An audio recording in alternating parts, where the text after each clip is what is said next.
तो 2 नवंबर को सुबह सुबह छोटे वाले भाई उठे, बहुत अच्छा गाते थे, तो उसने गीत से ही शुरू किया।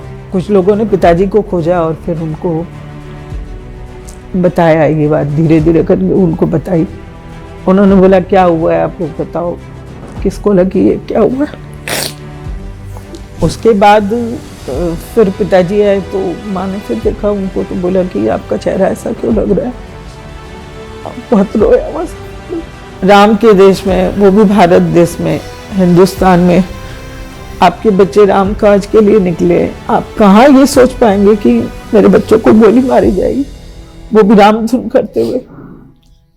Decades have passed since the Ayodhya firing incident and the subsequent massacre of Car Sevaks, but the scars remain fresh for Bharat, especially for crores of Hindu devotees across the world. The history of the Ram Janmabhoomi movement is incomplete without mentioning the brutal episode of the Ayodhya firing, in which Mulayam Singh led Samajwadi Party butchered hundreds of Car Sevaks. The Uttar Pradesh police fired live ammunition at unarmed Car Sevaks on 2 separate days, October 30 and November 2, in the year 1990. Mulayam Singh यहाँ के मुख्यमंत्री थे। उन्होंने एक बयान दिया कि हम अयोध्या में परिंदा भी नहीं आ पाएगा, माने कोई चिड़िया को भी नहीं प्रवेश करने देंगे। लाखों लोगों को यहाँ लगाया और उधर बजरंग दल विष्णु प्रसाद या उससे संबंधित जो भी संघ विचार परिवार के लोग थे, उन्होंने कहा लाठी गोली खाएंगे, मंदिर वहीं बनाएंगे। According to some reports, the police at the behest of Mulayam Singh Yadav, the then Chief Minister of Uttar Pradesh, starting fire at the Car Sevaks who were sitting on the road in protest and singing bhajan Hare Ram Hare Ram. Many people died from head wounds. The firing also triggered stampedes at the Saryu Bridge, in which several Car Sevaks lost their lives. According to the state government's official reports, 16 people were killed, but the actual numbers were in hundreds. The martyred Car Sevaks were denied proper Hindu funeral rites. The police dumped many dead bodies into the Saryu River in sacks.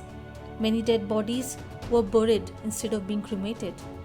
Unfortunately, the mainstream media and the political parties have conspired to brush the brutal massacre under the carpet. Among the martyrs were the Kothari brothers from Kolkata. ये बात है 1990 की, जब मेरे भाई 22 अक्टूबर को घर से निकले थे और राम जन्मभूमि पर कार सेवा करने जाना है, ऐसा संकल्प लेके घर से निकले थे और काफ़ी कष्ट करके वो जन्मभूमि तक पहुँचे भी। 30 अक्टूबर को जो कार सेवा थी वहाँ पहुँचे भी और उन्होंने कार सेवा भी की सबसे आगे बढ़ के। कार सेवा करने के बाद उनका कार्य हो चुका था और वो ये समझ रहे थे कि हाँ हमारा कार्य हो चुका है। Ram Kothari and Sharad Kothari. Aged 22 and 20, Ram and Sharad Kothari were Swayamsevaks of the Rashtriya Swayamsevak Sangh. Responding to the clarion call of the Vishwa Hindu Parishad for Car Seva, the brothers reached Ayodhya. किंतु यहाँ पर लगातार उस समय सिर्फ national TV रहती थी, तो वो लगातार झूठ दिखा रहे थे कि कुछ भी नहीं हुआ। मुलायम सिंह ने जो कहा था कि परिंदा भी पर नहीं मार सकता है, तो परिंदे ने भी पर नहीं मारा, एकदम कुछ भी नहीं कोई कुछ कर पाया। बड़ी शांतिपूर्ण सौहार्दपूर्ण व्यवस्था में अभी है अयोध्या। ये ऐसा जब झूठ दिखाया जाने लगा तो सब कार सेवकों में भी रोष हुआ और फिर संगठन ने वापस निर्णय लिया कि हम 2 नवंबर को फिर से कार सेवा करेंगे। 2 नवंबर को उन्होंने सभी कार सेवकों को ये कहा कि आप न तो झंडी लेंगे न डंडी लेंगे, सिर्फ हाथ ताली करते हुए और राम धुन करते हुए आप आगे बढ़ेंगे। तो वही हुआ भी। उन्होंने सुबह से उठ के और सब अपनी तैयारी करके निकले और किसी के हाथ में कुछ भी नहीं था, सब राम धुन करते हुए हाथ ताली बजाते हुए आगे बढ़ रहे थे। सबसे पहले आंसू गैस के गोले चलने शुरू हुए और वो आंसू गैस के गोले चलते ही थोड़ी देर में वो पुलिस लाठी वाठी चार्ज करना, वो सब जैसे घोड़े पर थी जो पुलिस, वो घोड़े ही दौड़ा रही थी लोगों के सर पे। उसके अलावा कुछ कारसेवकों ने ये मार्क किया कि गोलियां चलनी शुरू हो गई। अचानक से गोलियां भी चलनी शुरू हो गई और एक दो कारसेवकों को लगी, वो जमीन पर गिरे, उनके खून देखा तो लोगों को समझ में आया कि गोलियां चल, क्योंकि शोर इतना था वहां, सुनाई तो कुछ नहीं दे रहा था। जब गोलियां चली तो सब भगदड़ मची और सब धीरे धीरे कहीं आसपास जो भी उनको आश्रय मिला वो उधर गए। तो मेरे भाई भी वहाँ पर एक पास में मंदिर था, उसमें उन्होंने भी और कारसेवकों के साथ आश्रय लिया था। उस आश्रय में घुसने के बाद वो जब दरवाज़ा वगैरह बंद करके वहाँ थे तो अचानक से बाहर से कोई पानी पानी की आवाज़ किया। तो छोटे वाले भाई ने ये बोला कि भैया लगता है कोई कारसेवक है, उसे हमारी ज़रूरत है। तो उसने गेट खोला, गेट खोलते ही उसे खींच के गोली मार दी गई और गोली मार के उसको घसीटने लगे तो बड़े भाई भी कूद गए कि मेरे भाई को कहाँ ले जा रहे हो। वैसे में उनको भी वहीं पर ज़मीन पर गिरा के और तुरंत उनके तो एकदम यहाँ सर पे गोली मारी गई थी, एकदम 0 पॉइंट पर जिसको बोला जाता है। Later, the bullet-ridden bodies of Kothari brothers were found in a lane near the Hanumangadi temple on November 2, which is very close to the Janmabhoomi. ये 2 नवंबर की बात है जब सुबह सुबह उस दिन की घटना जो उनके साथ थे उन लोगों ने मुझे बताई थी। तो 2 नवंबर को सुबह सुबह छोटे वाले भाई उठे, बहुत अच्छा गाते थे। मेरा पूरा परिवार ही संगीतमय है, किंतु वो उसका गला बहुत अच्छा था, वो बहुत प्यारा गीत लेता था। तो उसने गीत से ही शुरू किया और आपको सुन के लगेगा थोड़ा अजीब सा भी। उसने गीत शुरू किया, आपने सुना होगा, एक चर्चित गीत है, खुदीराम बोस के ऊपर बना हुआ है, अकबर विदाई दे माँ घुरे आसी, बंगला में ये गीत है। उस गीत का मतलब भी है कि खुदीराम जी अपनी माँ से आज्ञा मांग रहे हैं कि माँ मुझे देश के लिए अपने आप को समर्पित करना है, मुझे जाने दो, मैं फिर घूम के आता हूँ, मैं फिर आता हूँ। 30 अक्टूबर के पहले ही लाखों लोगों को जेलों में डाला गया। उसमें जेल में जगह कम पड़ी तो इंटर कॉलेज, डिग्री कॉलेज जितने थे उनको सबको जेल बना दिया। जितनी सरजू में नावें थी उनको डुबो दिया गया कि जिससे कोई उससे ना आ पावे, सारे रास्ते बंद कर दिए गए। लेकिन इसके बाद भी हमारे लोगों ने, जिनके पास निजी नावें थे जिससे वो रोज का काम करते हैं, उनसे लोगों को पहुंचाया। लोग जंगल, खेतों, गन्ना के खेतों से होते हुए अयोध्या में रेलवे लाइन पार करके जैसे भी माध्यम से आ सके आए। फिर ये सब लोग सरयू स्नान के लिए गए। सरयू स्नान से जब लौट रहे थे तो कुछ लोगों ने देखा कि दोनों भाई एक दर्जी की दुकान पर खड़े हैं। तो कुछ भगवा पट्टी इनके हाथ में थी। तो उन्होंने बोला कि क्या बात है, क्या कर रहे हो? तो बोले भगवा पट्टी बनवा रहे हैं सर पर बांधने के लिए। सर पर बांधने से पहले उन दोनों ने अपनी पट्टी पर कफन लिखा। तो ऐसे अगर मैं अपने भाइयों को जितना जानती थी तो वो दोनों बहुत सिंपल से एक संघ प्रेमी, राष्ट्र प्रेमी, उनमें कहीं भी उतनी फिल्मी वाली कोई भावना नहीं थी। किंतु वो जो कफन लिखा वो उनके बाकी जत्थे के लोगों को, उनको भी लगा कि ये क्या बात है, आप ऐसा क्यों कर रहे हो, क्यों कफन लिख रहे हो अपने इस पर। तो उन्होंने बोला कि आज तो बस या तो इस पार या उस पार, आज तो कुछ एक फैसला होना ही है। इस तरह से उन्होंने, पता नहीं क्या था, उन्होंने पूर्णतया खुद को समर्पित करने के लिए वो भावना बना ली थी अपने मन पे। On October 22, in 1990, among the 69 members who were departing for Ayodhya, Ram and Sharad Kothari led the troop. Both were very hardworking, daring, and renowned members of RSS. They kept their heads tight with the saffron-colored cloth, which at the back read kafan throughout the journey. After departing from Kolkata, their group had to stop at Banaras. As the railway was barred from going further, they took a taxi to Kolhapur. From there, they had to walk nearly 200 kilometers to reach Ayodhya. Finally, they reached their destination on October 30 at 4 p.m. Lathi charge, tear gas, bloodshed all came in the way, but nothing could stop them. The troop led by the two brothers was the first to enter the premises of Ram Janmabhoomi temple and hosted the flag, marked an event in the history.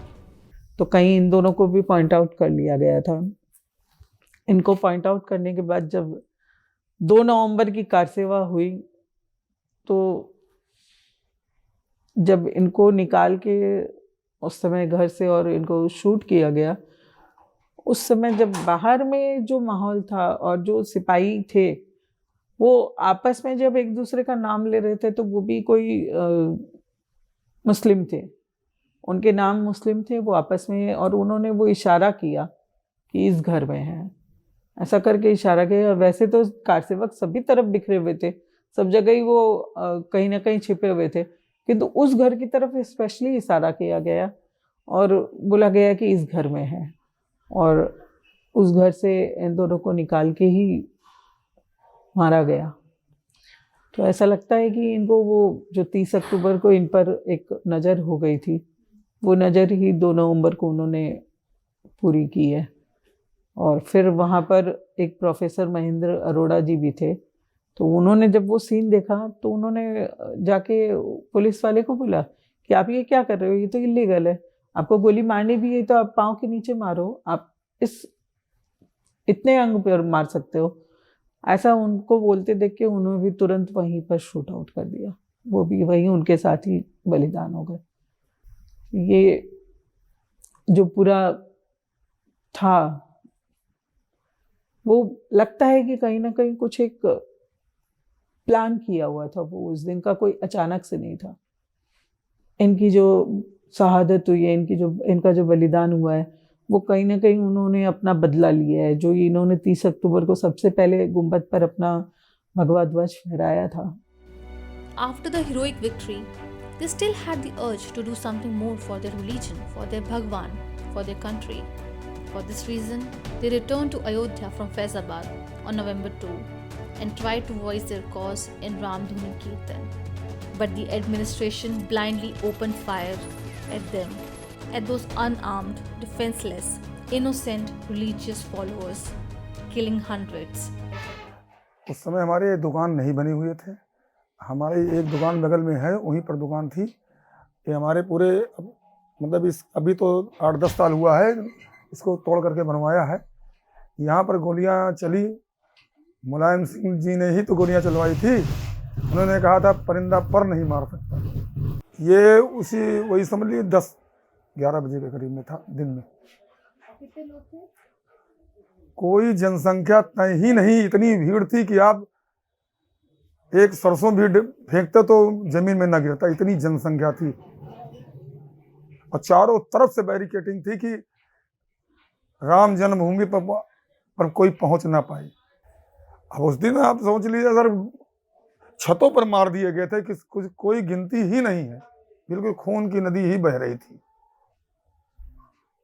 फिर गाड़ियां लगी थी, घसीट घसीट, कोई जिंदा है कोई मरा हुआ है, सब हम लोगों के इधर दरवाजे सब तोड़ दिए गए थे। भाई इतनी जनसंख्या आ गई, जब भगदड़ हुआ तो आपके दरवाजे को तोड़कर सब हल नहीं जाएंगे, सब हमारे छतों पर घर में सब घुस गए थे। फिर पुलिस लोग चढ़ करके पुलिस वाले ने सबको कारसेवकों को भगाया। 2 नवंबर की बात है, ये लगभग 11 साढ़े 11 बजे सुबह में ही हो चुका था। और हमारे परिवार तक तो खबर बाद में पहुंची। ये पूरे वहाँ का मेन इलाका है, बड़ा बाजार इलाका, वहाँ ही खबर पूरी तरह से फैल चुकी थी। संघ के द्वारा, वीएचपी के द्वारा सब लोगों को पता चल गया था कि ऐसा हुआ है और वो दोनों बच्चे चले गए हैं। ऐसा सुन के स्वतः आपको बोलूं तो वो बड़ा बाजार मेन आपका बाजार इलाका है, जहाँ पर दुकानें अपने आप सारी बंद हो गई, वो बड़ा बाजार पूरा बंद हो गया।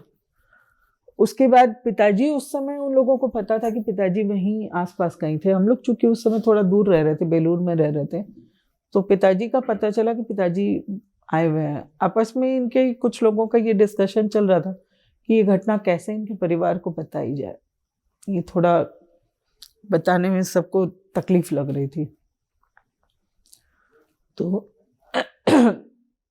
कुछ लोगों ने पिताजी को खोजा और फिर उनको बताया, ये बात धीरे धीरे करके उनको बताई। उन्होंने बोला क्या हुआ है, आप लोग बताओ, किसको लगी है, क्या हुआ है। फिर उनको बताया गया। उसके बाद धीरे धीरे करके हमारे घर की तरफ लोग आने लगे।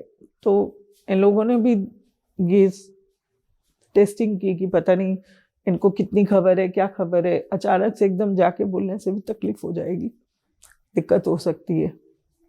हम पहले कुछ लोग आए तो माँ ने बोला क्या बात है, इतनी रात को आए हो, क्या बात। लगभग ये 8-9 बजे गए थे इस सारे उसको। तो उन्होंने बोला नहीं ऐसे ही आए, हम तो इस तरफ आए थे, आपसे मिलने आए। उसके बाद फिर पिताजी आए तो माँ ने फिर देखा उनको, तो बोला कि आपका चेहरा ऐसा क्यों लग रहा है, आप बहुत रोया हुआ सा फील हो रहा है।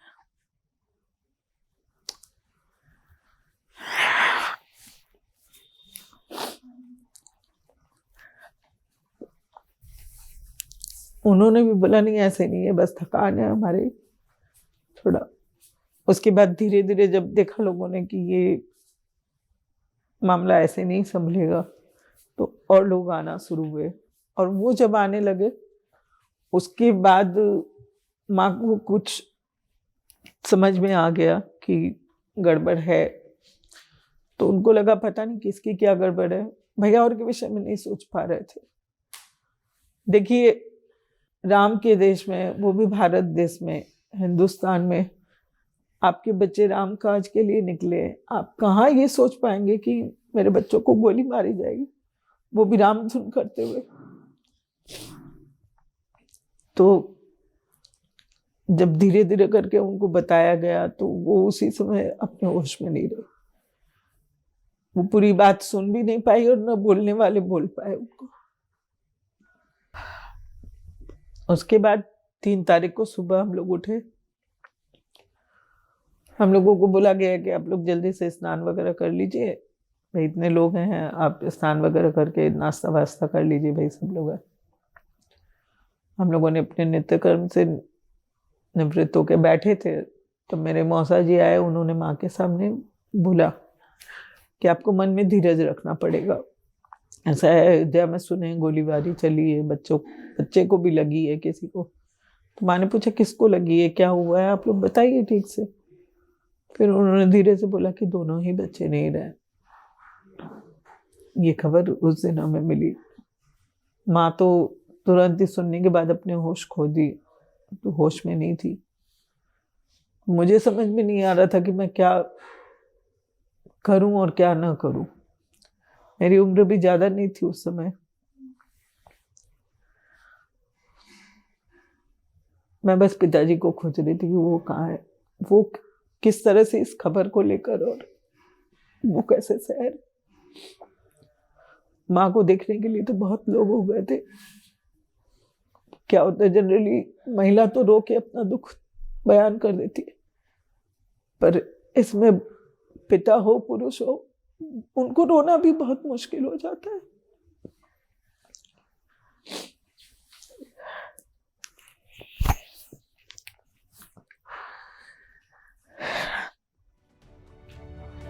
In this incident, even the 2 brothers got shot dead. The lane where they laid their lives in Ayodhya started being called as Shaheed Marg. पर एक बात है कि इतना सब कुछ होने के बाद भी लगभग 2 दिन बाद ही किसी पत्रकार ने पिताजी से पूछा था कि आपके 2 बच्चे थे और दोनों ही बच्चे राम जन्मभूमि पर शहीद हो गए। आने वाले दिनों में अभी और संघर्ष होगा और भी रक्त बहेगा। अगर आपके और बच्चे होते तो आप क्या करते हैं, आप फिर से कार सेवा पर भेजते। मेरे पिताजी ने बहुत गर्व से कहा कि अगर मेरे 2 लड़के और होते मैं उनको फिर से कार सेवा में भेजता। और मैं ये बताना चाहूँगी कि ये जब घटना हुई थी उसके बाद हम तीनों ने, मैंने माँ पिताजी के साथ एक संकल्प लिया था कि मेरे भाई जो अधूरा काम छोड़ के गए हैं, अब जब भी जन्मभूमि पर कोई भी आह्वान होगा और कोई भी कार सेवा या कुछ भी वहाँ पर आह्वान होगा तो हम वहाँ जरूर जाएंगे और हम उस कार्य को करेंगे, हम कार सेवा करेंगे, हम उस कार्य को करेंगे। और ये सिलसिला 92 तक, जब तक वो ढांचा ढहाया नहीं गया तब तक अनवरत चला है। जब भी कोई आह्वान होता था तो पिताजी बोलते थे चलो अयोध्या चलो, और हम लोग तीनों आ जाते थे यहाँ। 92 में भी जिस समय ढांचा तोड़ना शुरू किया गया था, उस समय मेरे माँ पिताजी वहाँ रामलला के सामने मौजूद थे और मेरी माँ रो रो के उनसे विनती कर रही थी कि भगवान प्रभु अब तो कुछ करो, मेरे बच्चों का बलिदान सार्थक हो, ऐसा कुछ करो। उस दिन वो ढांचा टूटा, वो बहुत खुश थे, बहुत खुश थे। जब मुझे उस समय नहीं लाए थे क्योंकि उनको ये डर था कि अगर पूरा परिवार बलिदान हो गया तो फिर पीछे से कोई नहीं रहेगा।